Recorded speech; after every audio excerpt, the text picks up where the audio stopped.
आज कृष्ण प्रसाद भट्टराई, जसलाई हामी मायाले, स्नेहले, प्रेमले किशुनजी भनेर बोलाउँछौँ, उहाँको जन्मदिन हो। म केही भन्न चाहन्छु। नयाँ कुरा त केही छैन, भनिसकेकै कुरा फेरि दोहोऱ्याउन चाहन्छु। मैले खुसीमा जे लेखेको छु त्यही पढ्न चाहन्छु।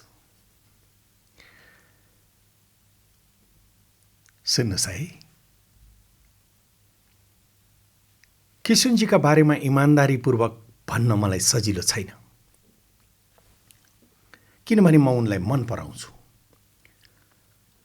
जब कुनै पत्रकार कुनै नेता विशेषप्रति व्यक्तिगत रूपले आसक्त हुन्छ, उसको लेखाइ वस्तुगत रहनै सक्दैन।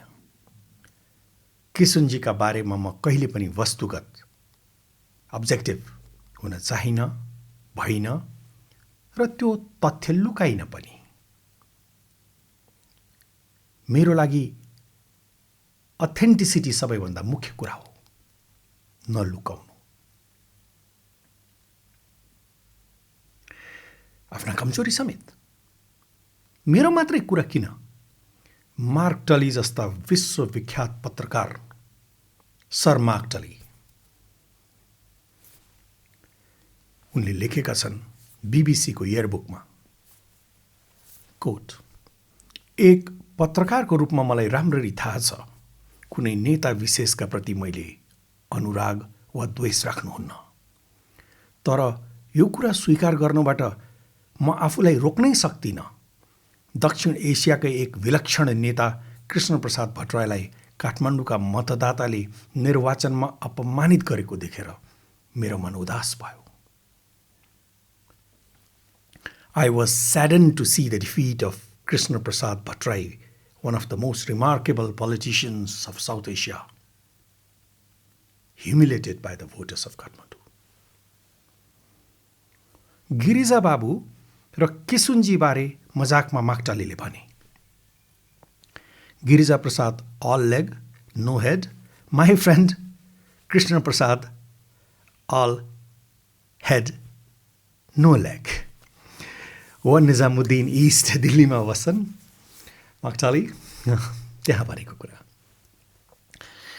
कृष्ण प्रसाद भट्टराई न मेरा निम्ति कुनै सन्त थिए, न म उनको तुलना कुनै महानायक वा महाराजा धीराजसँग गर्न चाहन्छु। किशुनजीको निष्ठाको राजनीतिबाट प्रभावित भएर उनको छेउ परेको, नजिकेको, प्रभावित भएको झुटो दाबी पनि म गर्न चाहन्न। त्यो सत्य होइन। कृष्ण प्रसाद भट्टराई मेरा निम्ति न कुनै सन्त थिए, न म उनको तुलना कसैसँग गर्न चाहन्छु। म नजिकिएँ किशुनजीसँग, किनभने म त्यही टोलमा हुर्किएँ जहाँ उनी बस्थे। बखुन्डोलको त्यो गल्लीमा बस्ने अरू सबै बच्चाले चाहिँ मैले पनि उनलाई सुरुमा मामा मामा भनेर बोलाएँ। हामी सबैले उनलाई मामा भनेर बोलाउँथ्यौँ बखुन्डोलमा। किशुनजी आफ्ना भान्जा ध्रुवजीको छिणी कोठामा बस्थे। कोठा पनि के भन्नु, एउटा सानो दुलो जस्तो थियो। दिउँसै बत्ती बाल्नुपर्ने। सम्पत्तिको नाममा किशुनजीसँग एउटा टिनको ट्याङ्का थियो, एउटा छाता थियो र माटोको एउटा सुराही थियो। सुराहीको पानीमा माटोको सुगन्ध आउँथ्यो। किशुनजीको हातबाट 1 पैसा गोटा पर्ने नरिवल पिपी पाएको म सम्झन्छु बाल्यकालमा। नरिवलको पिपीबाट सुरु भएको मेरो सङ्गत प्रधानमन्त्री निवासको व्हिस्की हुँदै बाणेगाउँ आश्रमको गङ्गाजलको प्रसादसम्म अविच्छिन्न रूपले चल्यो। जीवनमा एक पटक पनि कृष्ण प्रसाद भट्टराईले मलाई यस्तो लेखिदिनुहोस्, लेखाइदिनुहोस्, टेलिभिजनमा देखाइदिनुहोस् कहिले पनि भनेनन्, त्यसको अपेक्षा पनि राखेनन्। मैले पनि उनलाई यसो उसो गरिदिनुहोस् भनेर कहिले भनिनँ। आश, त्रास र लोभबाट हमेसा मुक्त रहे किशुनजीसँग मेरा सम्बन्धहरू। मैले किशुनजीबाट प्रेम बाहेक कुनै कुराको अपेक्षा गरिनँ। उनले मलाई प्रेम बाहेक केही दिएनन्। किशुनजीको पार्थिव शरीरमा शिर नुहाउँदा म बालक सरह भक्कानो छाडेर रोएँ। बखण्डुलका केटाकेटी बीच त्यति लोकप्रिय किशुनजी, टोलका ठुला बडाहरू चाहिँ किशुनजीसँग तर्केर हिँड्थे। त्यस बखतमा किशुनजीसँग बोलेको खण्डमा राजाका सिआइडीले देख्लान्, आफ्नो जागिर जाला भन्ने डर धेरै मान्छेलाई थियो त्यो टोलमा। राजाहरूको पञ्चायतमा किशुनजी 14 वर्ष जेल बसे। बीपी पुष्पलाल लगायतका नेता भारतमा निर्वासनमा गए। गिर्जाओ त नजाने कुरै भएन। किशुनजीले नेपाली माटोमै बसेर सङ्घर्ष गर्ने कठोर मार्ग रोजे। उनलाई दरबारियाहरूले अराष्ट्रिय तत्त्व, भारतको दलाल घोषित गरे। 2046 सालमा प्रजातन्त्रको पुनर्स्थापना भएपछि केही वामपन्थीले पनि उनलाई विदेशी दलाल भने। तर देहावसानको केही वर्ष अघि किशुनजीले तिनै दरबारिया र वामपन्थीहरूबाट महान राष्ट्रवादीको उपाधि पाए।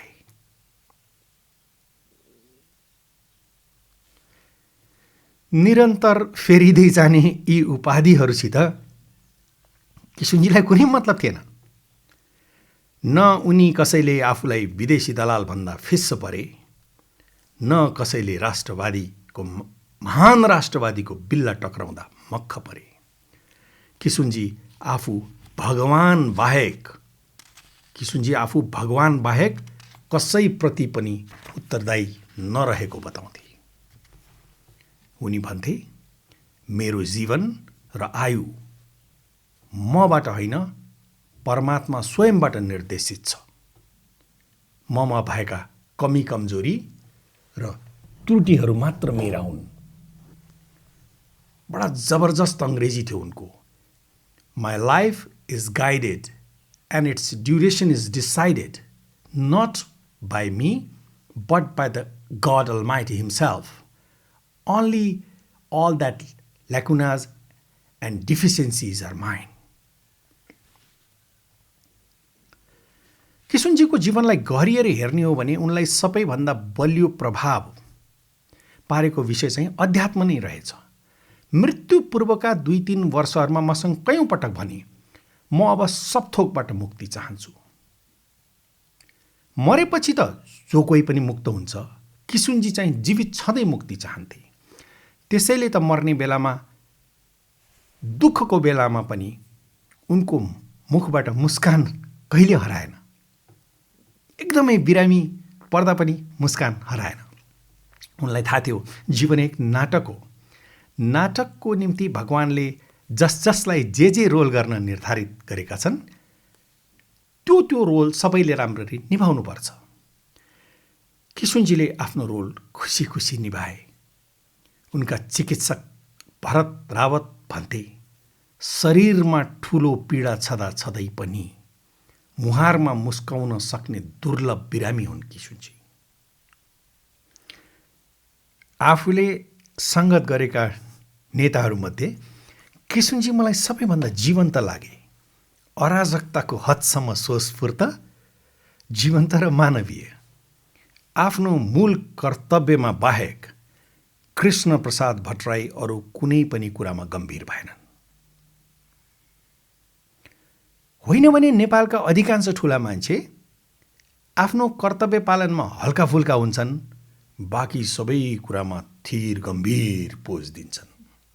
किशुनजी चाहिँ कर्तव्य र निष्ठामा गम्भीर र अविचलित, बाँकी सब थोकमा हल्का फुल्का र मजाकिया। हास्यरस किशुनजीको अविभाज्य अङ्ग थियो।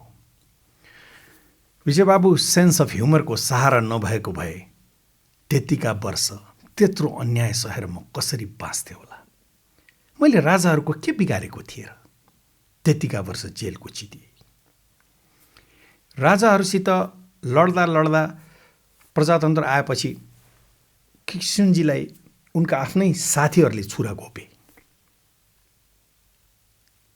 त्यो पनि सहे। आफैले बनाएको पार्टीबाट चुपचाप अलग भए। आफ्नैहरूसित पनि के लडाइँ झगडा गर्नु विजय बाबु भनेर म पन्छिएँ। कहिलेकाहीँ लाग्छ नेपालमा इमान्दार र निष्ठावान मानिसले जुन दुःख पाउँछ त्यसलाई हल्का गर्न या त ऊ पागल हुनुपर्छ या जड्या या कुनै म जस्तो हास्यरसी जोकर। किसुनजीले बडा गहिरो ठट्टामा भन्नुहुन्थ्यो।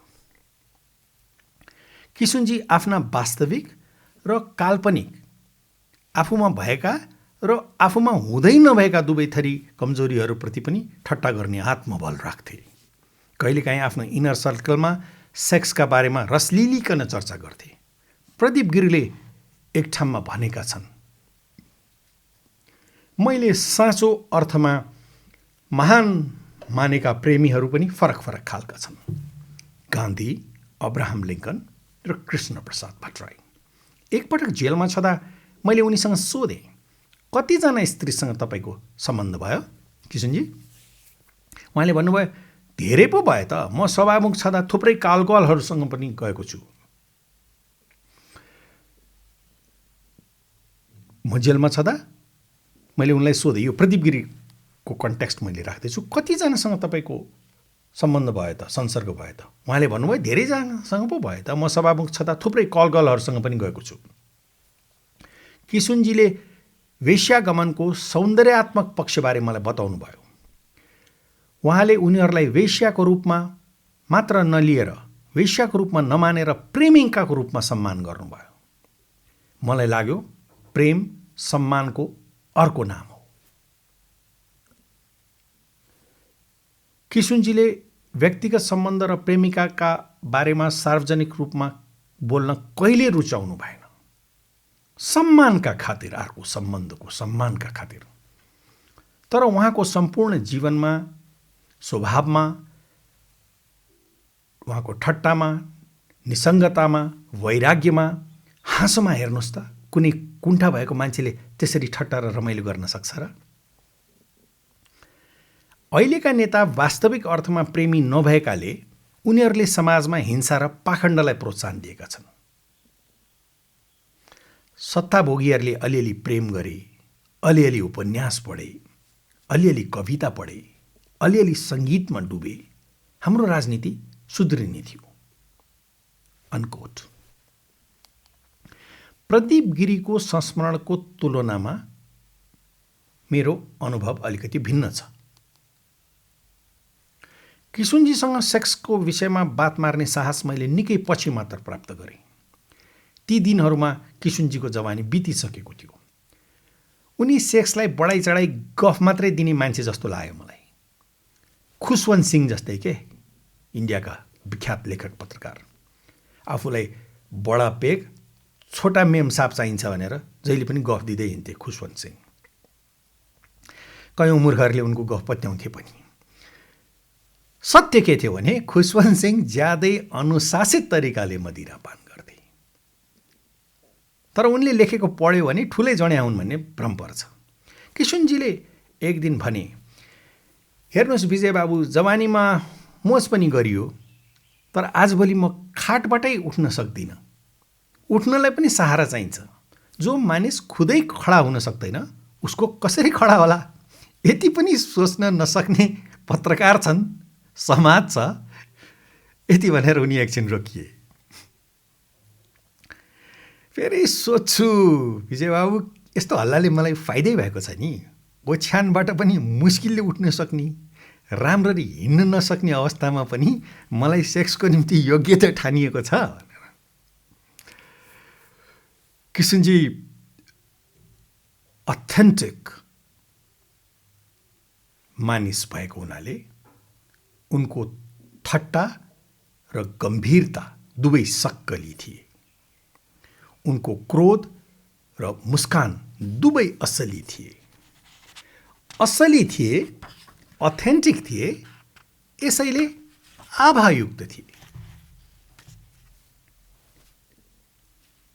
किशनजीको मुस्कान एकचोटि हेर्नुहोस् त। It's not that easy to have a smile like that. संसारमा आजभोलि अथेन्टिक मान्छेहरूको सङ्ख्या घट्दो छ। रबरले बनेका सिन्थेटिक मानिसहरूको सङ्ख्या बढ्दो छ, जसले जता तन्कायो उतै तन्किने, रबर जस्ता। अथेन्टिक मानिस त्यो हो जसको मनमा जे जस्ता भाव हुन्छन् ठिक त्यस्तै भङ्गीमा उसको मुहारमा झल्कन्छ। भाव मानिसको मनमा उत्पन्न हुन्छ, भङ्गीमा मुहारमा झल्कने कुरा हो। अथेन्टिक मान्छेको भाव र भङ्गिमाको बीचमा कुनै विरोधाभास हुँदैन। There's not much of a difference between his feelings and what he is expressing through his facial expression. प्राध्यापक डीपी भण्डारीको टिप्पणी छ, विशाल चिन्तन भएको कुनै पनि मानिसलाई सङ्कीर्ण चिन्तन भएको समाजले बुझ्नै सक्दैन। किशुनजीले भोग्नु परेका राजनैतिक, सामाजिक र बौद्धिक कठिनाई पनि यस्तै विरोधाभासपूर्ण अवस्थाको धोतक हो। अबको 50 वर्षपछि नेपालमा जन्मनुपर्ने किशुनजीको जन्म अलिकति छिटो भएको। यो भनाइ थियो प्राध्यापक स्वर्गवासी डीपी भण्डारीको। मेरा अग्रज पुस्ता र मेरै पुस्ताका कैयौँ पत्रकार र सम्पादकहरूले र समीक्षकहरूले जानेर नजानेर कृष्णप्रसाद भट्टराईलाई हमेसा जोकरको रूपमा प्रस्तुत गरे। एउटा वर्ग छ यहाँ सम्पादक र समीक्षकहरूको। किशुनजी जोक गर्थे तर जोकर थिएनन्। समयले प्रमाणित गर्यो किशुनजी होइन, असली जोकर त ती रहेछन् जसले किशुनजीलाई विदूषक प्रमाणित गर्ने प्रयास गरे। मलाई सन्तोष छ नेपाली पत्रकारिताको पछिल्लो पुस्तामा म सम्झन्छु मनोज दाहाल, किरण भण्डारी, सुदीप श्रेष्ठ जस्ता पत्रकारहरूको पुस्तालाई, जसले नेपाली इतिहासको यो अलौकिक धरोहरलाई आफूले पनि चिन्ने कोसिस गर्यो र जनतालाई पनि चिनाउने प्रयास गर्यो।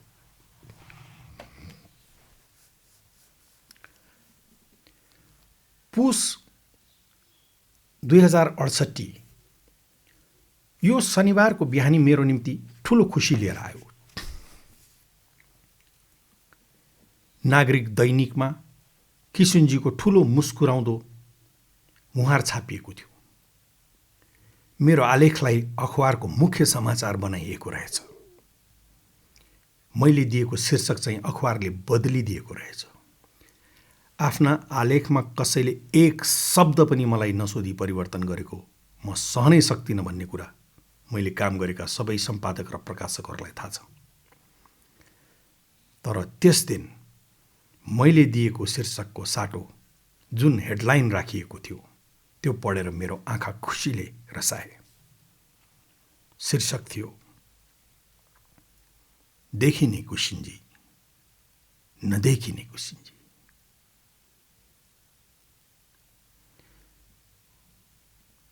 मेरो लेखले हेडलाइन पायो भनेर म रोमाञ्चित भएको थिइनँ। एक अलौकिक व्यक्तित्वलाई नेपाली पत्रकारिताले स्थान दिएको देखेर भावुक बनेको थिएँ। हेडलाइनमा आउँदैमा कुनै घटना र मानिस ठुलो हुँदैन। सही मानिस सही तरिकाले सही प्रसङ्गमा सही शब्दका साथ हेडलाइनमा आयो भने पत्रकारिता स्वयं धन्य र गौरवान्वित हुन्छ। शीर्षक राखेका रहेछन् सन्तोष शर्माले। युवा पत्रकार सन्तोष शर्माले कति सहजतापूर्वक किशुनजीको जटिल व्यक्तित्वको अप्ठ्यारो गाँठो 4 शब्दमा फुकालेर राखिदिए। म चमत्कृत भएँ। देखिने किशुनजी, नदेखिने किशुनजी। हो, किशुनजीभित्र दुईवटा मानिस एकैसाथ बस्थे। एउटा देखिन्थ्यो, अर्को देखिन्नथ्यो। राजनैतिक प्राणी कृष्णप्रसाद भट्टराई र आध्यात्मिक साधक वितरागी किशुनजी, यी दुई परस्पर विरोधी चरित्रले गर्दा उनीभित्र हमेसा भयानक द्वन्द्व थियो। हुन त हरेक मानिसभित्र एकै पटकमा दुई वा दुईभन्दा धेरै मानिस बस्छन्। सिद्ध सन्त अवस्थामा पुगेर एकाकार भएका ज्ञानीहरू बाहेक हर मानिस पत्र पत्रमा विभाजित छ। धेरै थोरै मनतातो द्वन्द्व त हामी सबैको मनभित्र छ। किशुनजी भित्र चाहिँ त्यो द्वन्द्व पूर्ण विकसित अवस्थामा थियो, मनतातो होइन, उम्लिरहेको अवस्थामा थियो। राजनैतिक प्राणी कृष्णप्रसाद भट्टराई र आध्यात्मिक साधक वितरागी किशुनजी बीचको द्वन्द्व, किशुनजी भित्र चाहिँ त्यो द्वन्द्व पूर्ण विकसित अवस्थामा थियो, मनतातो होइन, उम्लिरहेको अवस्थामा थियो। यो द्वन्द्वलाई देख्न वा बुझ्न सजिलो थिएन। एक राजनैतिक प्राणीको रूपमा किशुनजीको मनमा कुनै पनि आम नेता झैँ राजनैतिक महत्वाकांक्षाहरू थिए, तर ती महत्वाकांक्षा पूर्तिको निम्ति उनी अरू नेता झैँ जुनसुकै हदसम्म तल खसेर सम्झौता गर्न वा गिर्न तयार थिएनन्। कृष्णप्रसाद भट्टराईका निम्ति साध्य मात्र होइन, साधनको पवित्रताको पनि उत्तिकै महत्त्व थियो। लक्ष्य मात्र होइन, त्यो लक्ष्यमा पुग्ने साधनको पवित्रताको निम्ति उत्तिकै महत्त्व राख्थ्यो। सत्ताको निम्ति उनी एक हदभन्दा तल ओर्लिन कहिल्यै तयार भएनन्, न कुनै देशीका अगाडि न कुनै विदेशीका अगाडि। सत्ताको लोभ कृष्णप्रसाद भट्टराईको मनमा पनि थियो, तर आफूभित्र रहेको आध्यात्मिक साधकले किशुनजीलाई एक हदसम्म तल झर्न दिँदैन्थ्यो। राजनीतिले झार्न खोजे पनि अध्यात्मले किशुनजीलाई रोक्थ्यो, त्यसैले मनमा द्वन्द्व थियो। यही द्वन्द्वका कारण फरक फरक अवस्थामा किशुनजीका अलग अलग रूपहरू देखिए। एकातिर राजासँग समर्पण नगर्ने, 14 वर्ष जेल बस्ने, एउटा जाबो कागज गरेर धेरै बडे बडे नामहरू जेलबाट छुटे, त्यो एउटा कागज समेत नगर्ने आग्नेय चट्टान जस्तो कठोरता, अर्कोतिर करुणा र त्यागको कोमलता। राजनीतिमा सन्त जस्ता र सन्तहरूको बीचमा राजनीतिज्ञ जस्ता देखिन्थे किशुनजी। राजनीति र अध्यात्म बीचको द्वन्द्वमा किशुनजी भित्र रहेको राजनीतिक प्राणी हमेसा पराजित भयो। लडाईँमा किशुनजी भित्रको राजनीतिक प्रणाली मर्यो भनेको होइन, हार्यो भनेको मात्रै हो। मरेको भए त किशुनजी त्यतिका वर्ष राजनीतिमा सक्रिय नै हुने थिएनन्।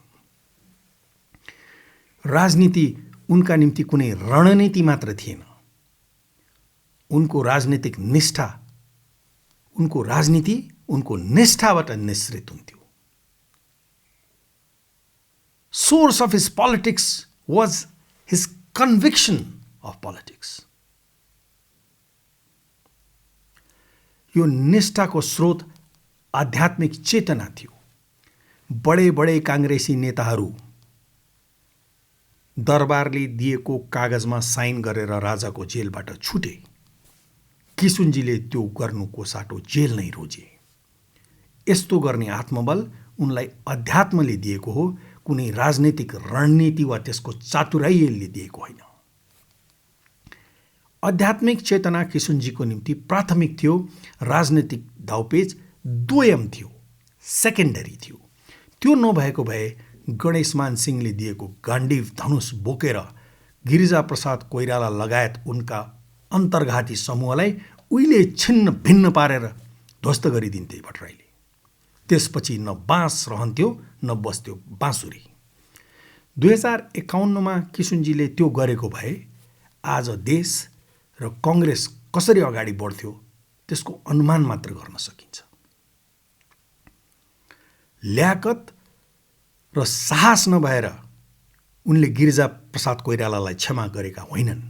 यो आध्यात्मिक साधक राजा र महाराजाहरूसँग लड्न सक्थ्यो, तर आफैले स्थापना गरेको पार्टीभित्र रणाको मचाउन सक्दैन थियो। त्यसैले अपमान र अन्तर्घातको कालकुट विष पिएर राजनीतिबाट एक्लै किनारा भयो। विजय बाबु, जीवन कहिलेकाहीँ बडा कठोर विकल्पसहित प्रस्तुत हुन्छ। एक अङ्ग्रेजी कथन छ, सिङ्क विथ प्रिन्सिपल्स और swim with scoundrels. Sink with principles और स्विम विथ स्क्राउन्डल्स। जीवनले कहिलेकाहीँ बडा कठोर विकल्प दिन्छ। सिद्धान्तसँगै डुब्ने कि ठगहरूसित पौडेर आफ्नो ज्यान जोगाउने। त्यस्तो अवस्थामा तपाईँ के रोज्नुहुन्छ किशुनजी? दुवै विकल्पमा मेरो ज्यान जाने निश्चित छ विजय बाबु। सिद्धान्तसितै बसेर यसै पनि डुबिहाल्छु, ठगहरूसित पौडेर ज्यान जोगायो भने पनि अन्तरात्माले मलाई बाँच्न दिँदैन। म त दुवै अवस्थामा मर्छु। सुनेर हामी दुईजना मस्तसँग हाँस्यौँ। त्यस्तो अवस्थामा तपाईँ चाहिँ के गर्नुहुन्छ नि विजय बाबु? किशुनजी, तपाईँ जस्तो मान्छेलाई के ढाँट्नु? भगवान् छन् कि छैनन् म यसै भन्न सक्दिनँ, तर ठगहरू त पक्कै छन् नि। भगवान्सँग मेरो भेट त मरेपछि होला, तर ठगहरूलाई त अहिले दिनु भेट्नुपर्छ, नमर्दै बेहोर्नुपर्छ। म त ठगहरूसितै पौडेर ज्यान जोगाउँछु होला किशुनजी, सिद्धान्तसँग त म डुब्दिनँ। आज सम्झँदा पनि हाँसो आउँछ त्यो घटनालाई। सिङ्क विथ प्रिन्सिपल्स और स्विम विथ स्क्राउन्डल्स। र किशुनजीको त्यो जवाब, विजय बाबु दुवै विकल्पमा मेरो ज्यान जाने निश्चित छ। सिद्धान्तसित बसे म डुबेर मरिहाल्छु, ठगहरूसित पौडेर ज्यान जोगाए मेरो अन्तरात्माले मलाई बाँच्न दिँदैन।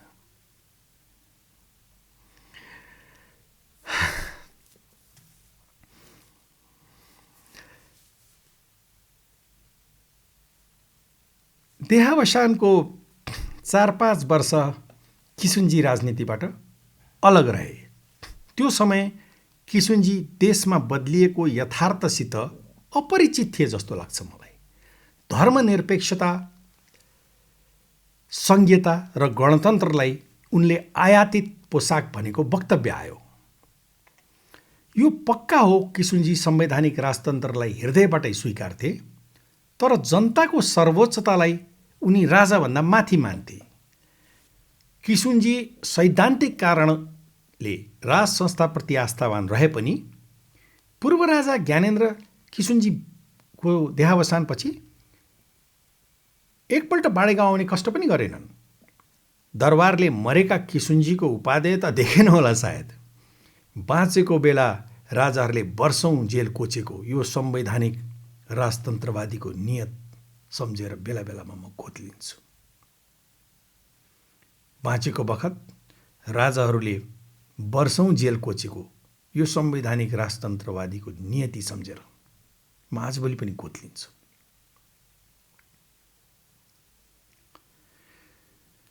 सब थोक हो विजय बाबु, सब थोक नियति हो। परमात्माले सब थोक लेखेर पठाएका छन्। आज पनि किशुनजीको आवाज मेरो कानमा प्रष्टै छ। मान्छेको जीवनमा हरथोक पहिल्यै लेखिएको छन् भने मानवीय प्रयासहरूको के मूल्य रह्यो त Kishunji? If everything is predestined, what is the role of human efforts? जसको कर्ममा लेखिएको हुँदैन विजय, उसले प्रयास पनि उल्टो दिशामा गर्छ। यो जवाफ थियो किशुनजीको। साथैमा भन्नुहुन्थ्यो, जब देउताले मानिसलाई बिगार्नु पर्यो भने उसले खासै केही गर्दैन। यो 2.5 अक्षरको बुद्धि भन्ने शब्द हुन्छ, त्यो घुमाइदिन्छ र बुद्धि घुमेपछि उल्टो काम जति त्यो मान्छेले आफै गर्छ बाँकी काम। जसको कर्ममा लेखिएको हुँदैन उसको प्रयास पनि उल्टो दिशामा हुन्छ। किशुनजीको यो भनाइसित म पुरा सहमत हुन सक्दिनँ। हुन त मलाई पनि लाग्छ कतिपय कुराहरू पूर्वजन्मको संस्कारले लेखिएर आउँछन्। पूर्वजन्म भनौँ वा परमात्मा भनौँ या यी आदि कुरामा विश्वास गर्नुहुन्न भने त्यसलाई मार्क्सवादी भाषामा तपाईँ वस्तुगत वातावरणीय परिस्थिति, एक्जिस्टिङ इन्भाइरोमेन्टल कन्डिसन्स भन्दा पनि फरक पर्दैन। कोही जन्मदै सुविधाजनक देशमा जन्मन्छ, कोही गरिब देशको पनि सबैभन्दा दरिद्र घरमा जन्म लिन पुग्छ। यस्तो किन हुन्छ? परमात्मा र पूर्व जन्म नमान्ने कार्ल मार्क्स पनि भन्छन्, मनुष्य गौड हो, सामाजिक परिवेश मुख्य हो, मनुष्य होइन उसको आर्थिक परिवेश सर्वोपरि हो। यस हिसाबले कमरेड मार्क्सकै अनुसार पनि मनुष्यको हातमा त सब थोक रहेनछ। यदि स्वीकार्न त कार्ल मार्क्स पनि बाध्य रहेछन्। कोही मान्छे कुन आर्थिक परिवेशमा जन्मन्छ भन्ने कुराको फैसला चाहिँ कसले गर्छ? दुखी परिवेशमा जन्मन्छु भनेर कसैले आफै छनौट गरेको त हुँदैन होला। अन्तत भन्नै पर्ने हुन्छ, कुनै पनि मानिस आफ्नो छनौटको आधारमा जन्मन सक्दैन। हरिवंश आचार्यका शब्द सापटी लिन्छु। उनी भन्छन्, कोट, म जन्मनुमा मेरो कुनै इन्ट्रेस्ट नै थिएन। विश्वास गर्नुहोस्, मलाई सोधेको भए म सायद जन्म नै चाहन्न थिएँ होला। बडा गहिरो कुरा भनेका छन् हरिवंशले यी पङ्क्तिहरूमा ठट्टै ठट्टामा। खैर, मलाई चाहिँ के लाग्छ भने नियति र निर्णयको समजोड हो मानिसको जीवन। मलाई के लाग्छ भने नियति, निर्णय र प्रयासको समजोड हो मानिसको जीवन। अलिकति भाग्य वा दुर्भाग्य उसले जन्मदै लिएर आएको छ, ब्याङ्कको फिक्स्ड एकाउन्ट जस्तो। अनि अलिकति चाहिँ मानिसको आफ्नो हातमा पनि छ, ब्याङ्कको चल्ती खाता जस्तो। ब्याङ्कमा दुईटा एकाउन्ट हुन्छ नि, saving and fixed. Fixed account हाम्रो हातमा छैन, तर करेन्ट एकाउन्ट हाम्रो हातमा छ। मानवीय प्रयासको खाता मनुष्यको हातमा छ जस्तो मलाई लाग्छ। कर्मले भाग्य बनाउने खाता। मनुष्यको जीवनका यी दुई खातामध्ये कुन चाहिँ खाता बढी बलशाली हुन्छ त्यो चाहिँ म पनि यसै भन्न सक्दिनँ। खैर, फेरि किशुनजीमा फर्कन्छु। पुलचोकमा ध्रुव भान्जाको छिडीबाट किशुनजी शिवराम भट्टराईको खुमलटार घरमा सरे। यसैबीच कविता भट्टराई किशुनजीको सहायक पदबाट बिदा भइन् र अमिता कपाली प्रवेश गरिन्। किशुनजी जस्तो प्रज्ञावान र सभ्य मानिसको जीवनमा अमिता जस्तो कर्कशा र अपठित नारी आइन्। परमात्माको लीला। अमिताले राम्रो के गरिन् भने किशुनजीको जीवनलाई व्यवस्थित बनाइन्, मदिराबाट बुढालाई टाढा राखिन्, खानपान र स्वास्थ्यमा हेरचाह गरिन्। होइन भने अन्तर्घातका कारण चुनाव हारेपछि ती दिनहरूमा किशुनजी अत्याधिक पियक्कड भइसकेका थिए। कहिले काहीँ त दिउँसै जिन खान्थे र ठट्टामा भन्थे, यो मोरो जिन खायो भने मुख गनाउँदैन। अमिता कपालीले बडा निर्ममतापूर्वक किशुनजीलाई मदिराबाट टाढा गराइन्। व्हिस्की उपहार दिन आएको एउटा मान्छेलाई लखेट्दै खेद्दै अमिताले त्यसले ल्याएको सिसीहरू सडकमा त्यसको मुखको अगाडि फोडेको म सम्झन्छु। अमिताले खराब पनि धेरै गरी जस्तो लाग्छ। किशुनजीको जीवनका पछिल्ला वर्षहरूमा उसले कतिपय पुराना मानिसहरूलाई ढोका थुनिदिए, भेट्नै दिइन। किशुनजीका धेरै शुभचिन्तकहरूले चित्त दुखाए। हुन त मृत्युपूर्वका 2-3 वर्ष किशुनजी नितान्त एक्लै बस्न चाहन्थे। अमितासँग पनि मुस्किलले बोल्थे। कहिलेकाहीँ त बोल्दै नबोल्ने कयौँ दिनसम्म। अमिता मलाई भन्थे, तपाईँ आइदिने गर्नुहोस् न, तपाईँलाई देखेर बोल्नुहुन्छ।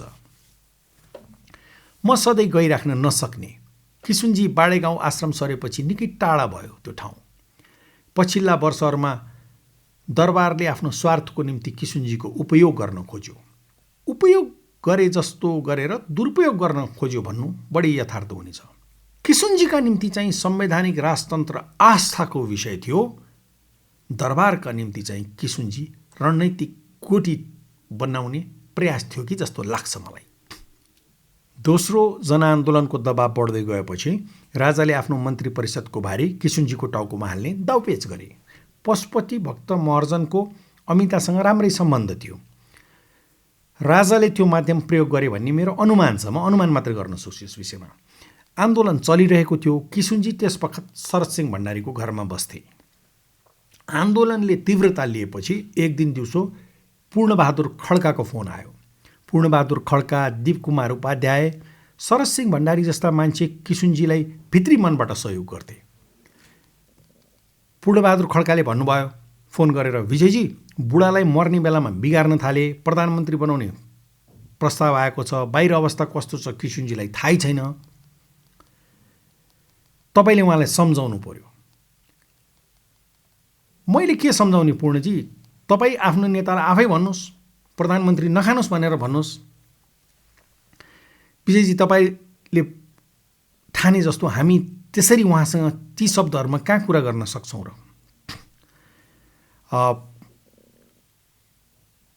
पूर्णजी, फेरि मैले किशुनजीसँग आजसम्म यो गर्नुहोस् त्यो नगर्नुहोस् भनेर कहिले कुरा गरेको पनि छैन। यो पल्ट चाहिँ तपाईँले भन्नै पर्छ। पूर्णबहादुर खड्काको फोन एकदम जबरजस्त तरिकाले आयो, एकदम दबावका साथ आयो मलाई। र त्यो फोन आएको केही क्षणपछि अमिताको फोन आयो। हस्याङ पस्याङ गर्दै उनले भने, लौ न विजय, के गर्ने, किशुनजीलाई प्रधानमन्त्री दिने अफर छ, बिहान बिहान पशुपति भक्त महर्जन आएका थिए।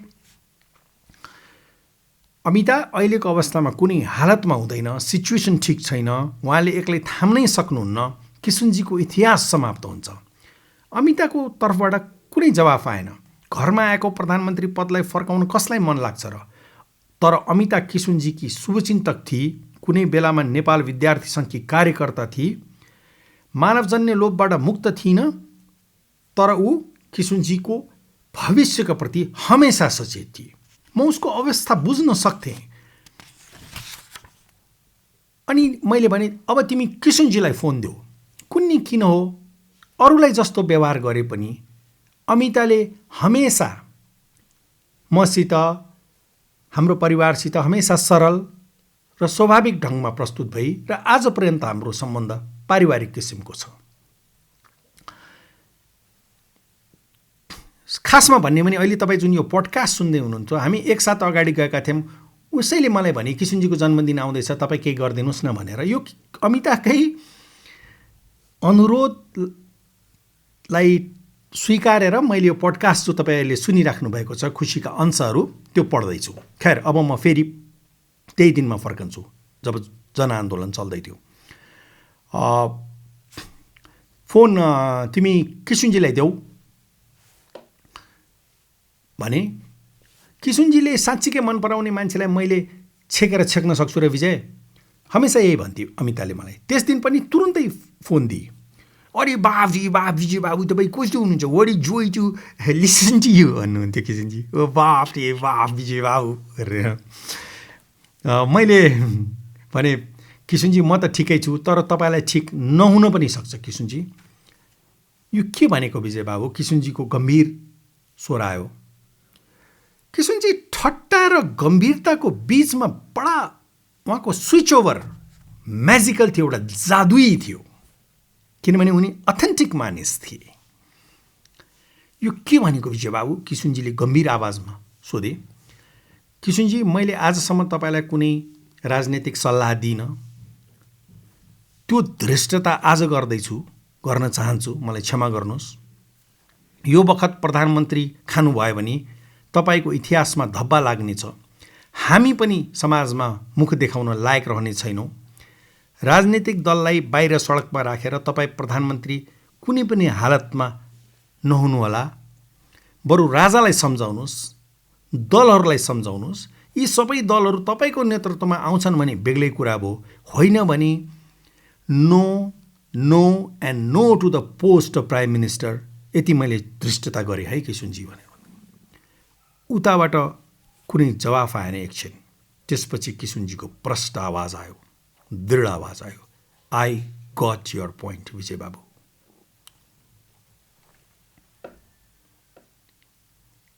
एउटा घटना सुनाउँछु है अर्को।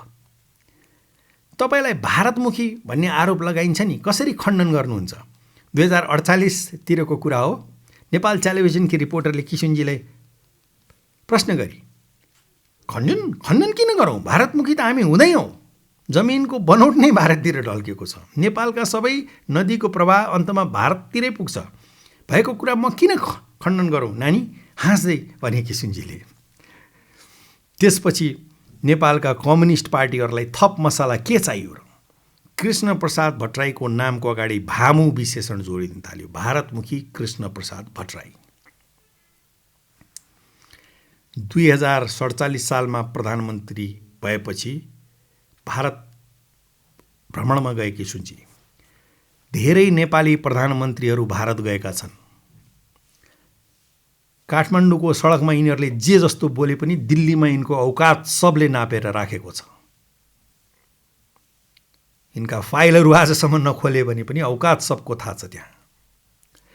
धेरै नेपाली प्रधानमन्त्री भारत गएका छन्, तर किशुनजी जस्तो स्वाभिमानका साथ कोही गएन होला। किशुनजीलाई राष्ट्रपति भवनमा राखिएको थियो। उनी बसेको कोठा बाहिर 6.5 फुट अग्लो अजङ्ग जुङ्गा भएको पन्जाबी गार्ड बस्थ्यो। त्यो गार्डले लगाउने पगडी समेत जोड्यो भने त्यसको उचाइ 7.5 फुट जस्तो हुन्थ्यो होला। जिस कमरे में आपके प्रधानमंत्री हैं उस कमरे में मैंने दुनिया का बहुत बड़े बड़े नेता देखा है, पर भट्टराई जैसा कोई नहीं देखा। एक दिन उसले मलाई भन्यो।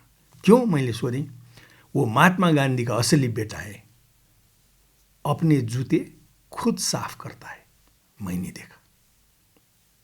किशुनजीले आफ्नो जुत्ता आफै सफा गरेको देखेछ राष्ट्रपति भवनमा।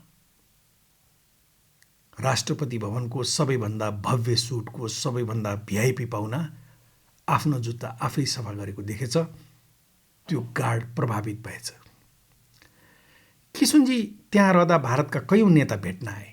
तीमध्ये भारत सरकारका 2 जना मन्त्रीले किशुनजीको खुट्टा छोएर अभिवादन गरेको सम्झन्छु, शरद यादव र मधु दण्डवती। त्यस दिन भारतीय मन्त्रीले मेरो खुट्टा छुँदा कुनै भारतीय पत्रकारले ध्यानै दिएनन्, तर मसँग भएका मन्त्री देवेन्द्र राज पाण्डेजी वा साना प्रधानजीले भारतीय प्रधानमन्त्रीको खुट्टा त्यसरी छोएको भए काठमाडौँका पत्रकारले उनीहरूलाई जिउँदै जलाइदिने थिए। किशुनजी, तपाईँ जस्तो कहलिएको भारतीय दलालको खुट्टा भारतका मन्त्रीहरूले छुने अनि नेपालभित्र चाहिँ कहलिएका राष्ट्रवादी नेताहरूलाई रका इन्सपेक्टर र डिएसपीले उठबस गराउने महाभारतको यो कस्तो लीला हो किशुनजी। यो सुनेर किशुनजी यसरी हाँसे सारा कोठा गुल्जार भयो। भ्रमणको समाप्तिमा नेपाल र भारतका प्रधानमन्त्रीले विज्ञान भवनमा संयुक्त पत्रकार सम्मेलन गरे। किशुनजी पछि दिल्ली गएको कुनै प्रधानमन्त्रीले भारतीय प्रधानमन्त्रीसँग त्यसरी संयुक्त पत्रकार सम्मेलन गरेको छैन। सायद आँटेनन् पनि होला। औपचारिकताका लागि छेउमा ठिङ्गै एकछिन उभिदिनु बेग्लै कुरा हो।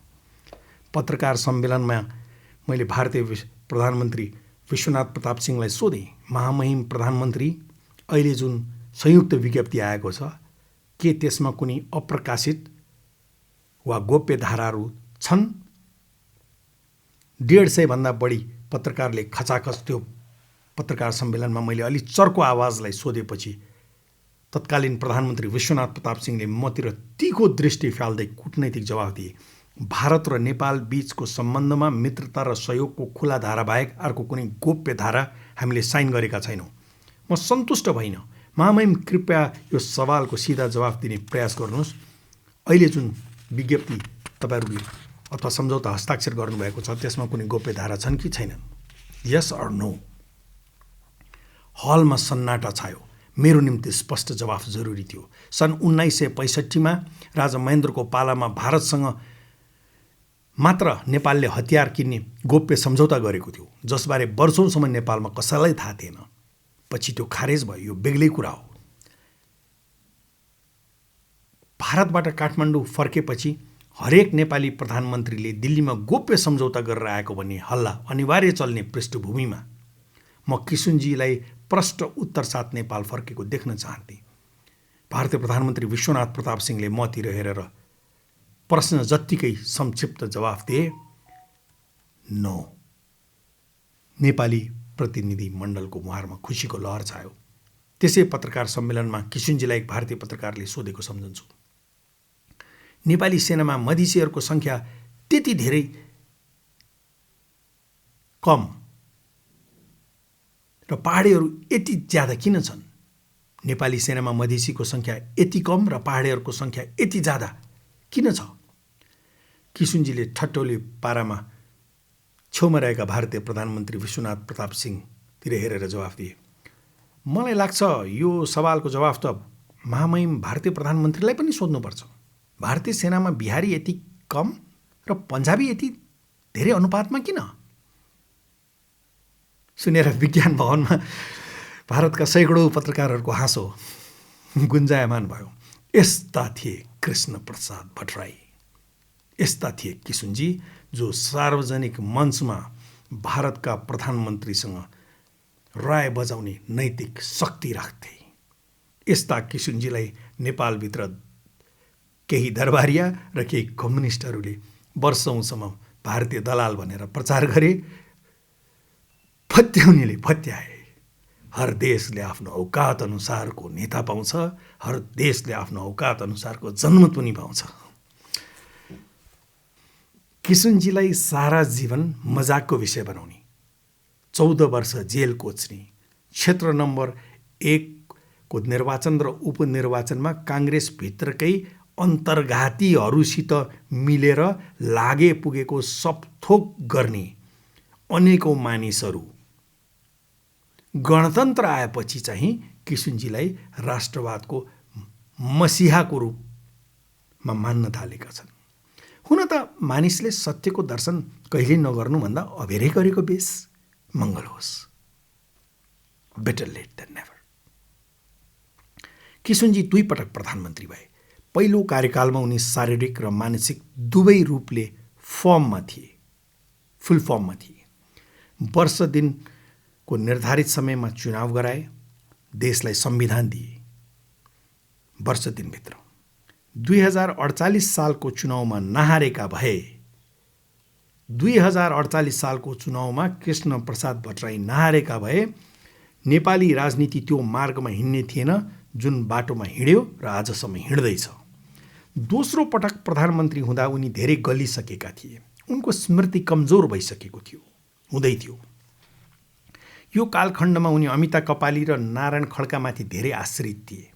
यो कार्यकालमा मैले उनलाई मुस्किलले 4 पल्ट मात्र भेटेँ। एक पटक चाहिँ उनी हाम्रो घरमा आएका थिए, आफै निम्तो मागेर।